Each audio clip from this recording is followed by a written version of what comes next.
ক্যামেরাটা ক্লিয়ার করো। ক্যামেরা কেন বন্ধ থাকবে? ক্যামেরা কেন বন্ধ থাকবে? এখানে তো ওপেন প্লেস না ভাই। না কেন ক্যামেরা বন্ধ থাকবে কেন?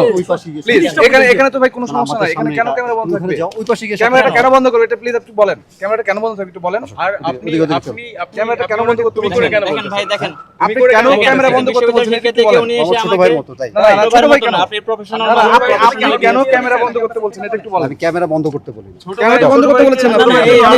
আপনি গায়ে হাত দিয়ে থাকে তোমাকে ধাক্কা দিচ্ছি না। কথা বলছি একটু এদিকে যাও। দেখছেন দেখেন উনি আমি কিন্তু দাঁড়াই আছি। আপনারা কাইন্ডলি একটু ওইদিকে চলে যান।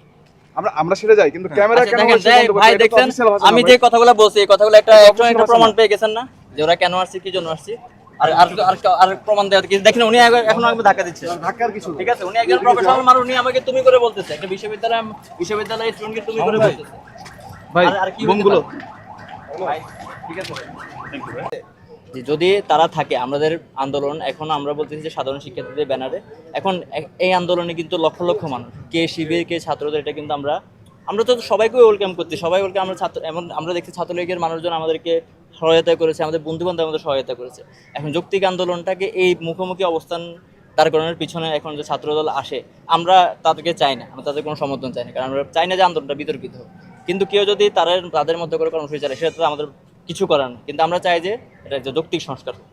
আমি একটা প্রশ্ন করি স্পেসিফিক পররাষ্ট্রমন্ত্রী হাসান মাহমুদ আজকে সকালে ব্রিকিং এ বলছে যে কোটা আন্দোলনকারী যারা সাধারণ শিক্ষার্থী আছে তারা আসলে জামাত একটা মিনিট জাস্ট ক্যামেরাটা ক্লিয়ার করো। ক্যামেরা কেন